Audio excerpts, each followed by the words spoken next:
नमस्कार दोस्तों, स्वागत है आप लोग का आईटीआई एग्जाम हब में।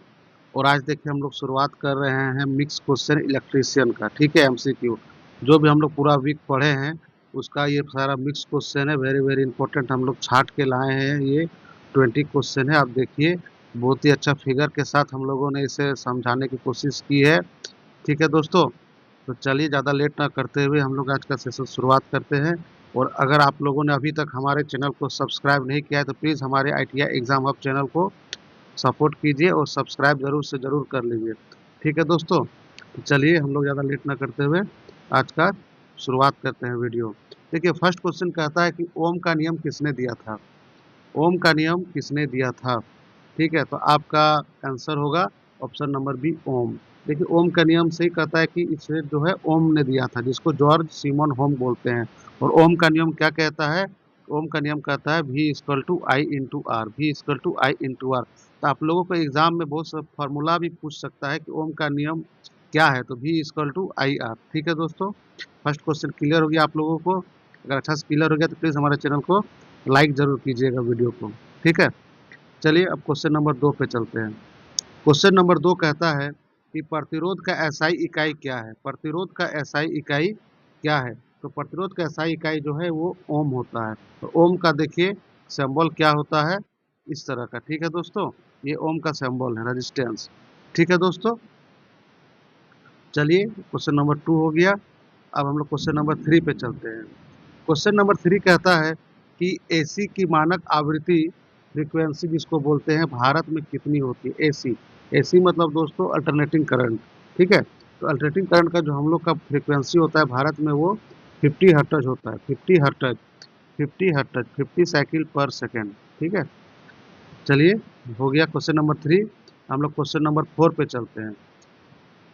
क्वेश्चन नंबर 4 कहता है कि मैगर का उपयोग किसके लिए किया जाता है। मैगर का उपयोग किसके लिए, बार बार हम लोगों ने देखिए सेट में ये क्वेश्चन आया था कि मैगर का उपयोग हम लोग किसके लिए करते हैं। तो इंसुलेशन रेजिस्टेंस मापने के लिए, इंसुलेशन रेजिस्टेंस मापने के लिए जो हम लोग घर में वायरिंग कराते हैं तो उसका इंसुलेटिंग जो होता है इंसुलेशन, उसको मापने के लिए। ठीक है दोस्तों, चलिए हम लोग अब नेक्स्ट क्वेश्चन पे चलते हैं। नेक्स्ट क्वेश्चन कहता है कि एमसीबी का फुल फॉर्म क्या होता है। एमसीबी का फुल फॉर्म क्या होता है। तो miniature circuit breaker, miniature circuit breaker, option number A. Option number A, MCB का full form miniature circuit breaker होता है। देख सकते हैं आप एमसीबी का फिगर भी दिया दे दी है आप लोगों को याद रखने के लिए। चलिए अब नेक्स्ट क्वेश्चन पे चलते हैं, क्वेश्चन नंबर 6। क्वेश्चन नंबर 6 कहता है कि ट्रांसफार्मर किस सिद्धांत पर कार्य करता है। ट्रांसफार्मर किस सिद्धांत पर कार्य करता है। तो आपका ऑप्शन नंबर बी देखिए, विद्युत चुंबकीय प्रेरण, विद्युत चुंबकीय प्रेरण। ऑप्शन नंबर बी देखिए दोस्तों, ट्रांसफार्मर इस तरह दिखता है, आप लोग देखे ही होंगे।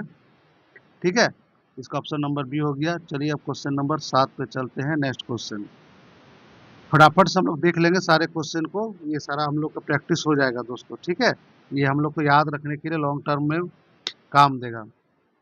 प्लीज़ हमारे चैनल को सब्सक्राइब जरूर कर लीजिए। क्वेश्चन नंबर 7 कहता है कैपेसिटर की इकाई क्या है। कैपेसिटर की इकाई क्या है। तो फेराड, फेराड जो होता है वो कैपेसिटर की इकाई होता है। देखिए दोस्तों, इसको बोलते हैं हम लोग कैपेसिटर। ठीक है, देखिए ये माइक्रो फेराइड आप यहाँ पर देख रख सकते हैं, माइक्रो फेराइड।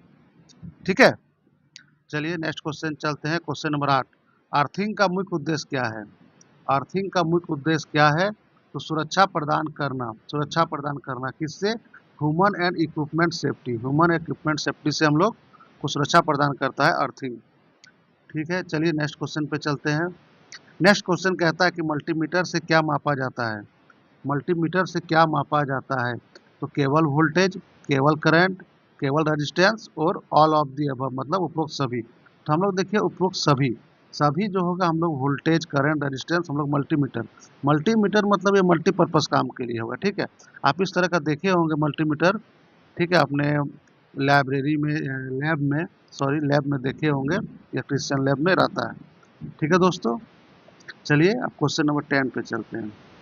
क्वेश्चन नंबर 10 कहता है 1 किलोवाट कितना होता है। 1 किलोवाट कितना होता है। 1 किलोवाट बराबर 1000 वाट, 1000 वाट। ठीक है, चलिए देखिए 1 किलोवाट बराबर 1000 वाट। चलिए अब नेक्स्ट क्वेश्चन पे चलते हैं। फ्यूज का प्राथमिक उपयोग किसके लिए होता है। फ्यूज का प्राथमिक उपयोग किसके लिए होता है। तो ओवर करंट और शॉर्ट सर्किट से सुरक्षा। Option number B, over current और शॉर्ट सर्किट से सुरक्षा। देखिए इस तरह का फ्यूज आप लोगों ने देखा ही होगा, घर में लगा हुआ रहता है मेन स्विच के साथ। तो हम लोगों को ओवरलोड जब घर में होता है या शॉर्ट सर्किट होता है तो उससे हम लोग घर को सुरक्षा प्रदान करता है दोस्तों।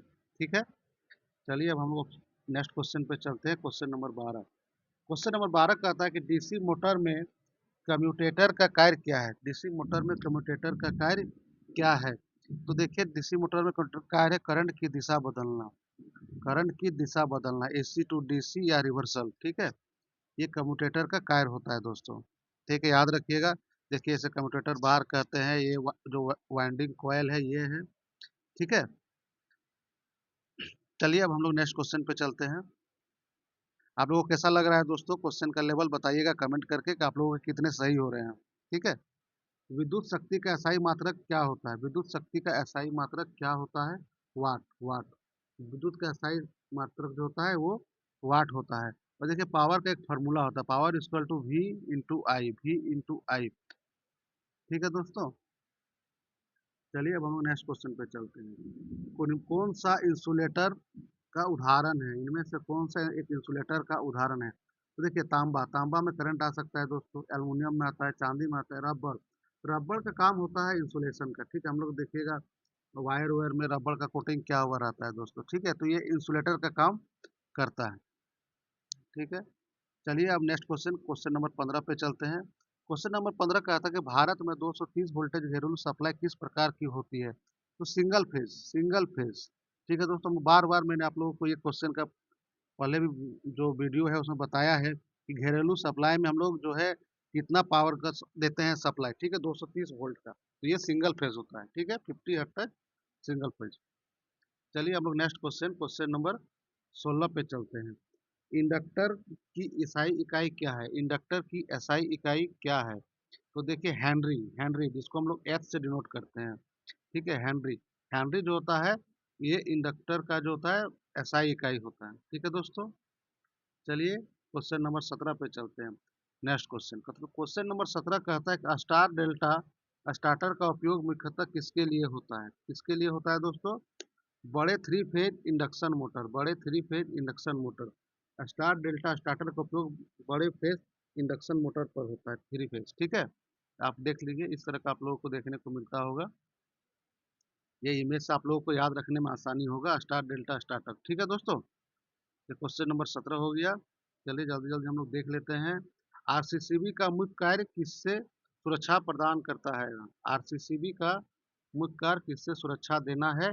तो अर्थ लीकेज करंट। अर्थ लीकेज करंट जिसको हम रेसिडुअल करंट लीकेज भी बोलते हैं। ठीक है दोस्तों, याद रखिएगा option number B, earth leakage current से जो होता है हम लोग को सुरक्षा प्रदान करता है कौन? आरसीसीबी।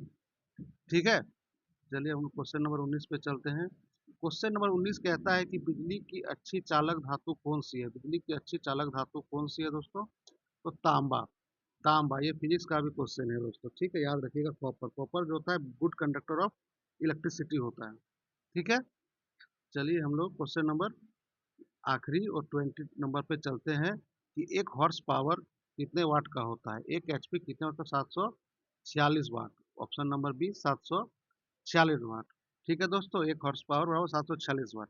तो देखिए हम लोग फटाफट टोटल 20 क्वेश्चन जो है हम लोग मिक्स क्वेश्चन इलेक्ट्रिशियन का हम लोगों ने आज देखा। और आप लोग हमें कमेंट करके बताइएगा कि आप लोगों के कितने सही हो रहे थे।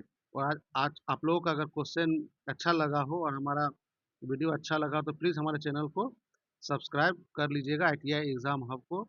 और अपने दोस्तों के साथ शेयर ज़रूर कीजिएगा ग्रुप में। ठीक है दोस्तों, और ये सारे क्वेश्चन जो मैंने कराता हूँ ये आईटीआई इलेक्ट्रिशियन का है। ये एलपी टेक्नीशियन जो है, इसरो है, ये सब सर एग्ज़ाम में पूछते हैं, उसी से हम लोग ये क्वेश्चन जो है हम लोग लेते हैं। ठीक है दोस्तों, तो चलिए अब मिलते हैं हम लोग कल नेक्स्ट वीडियो में।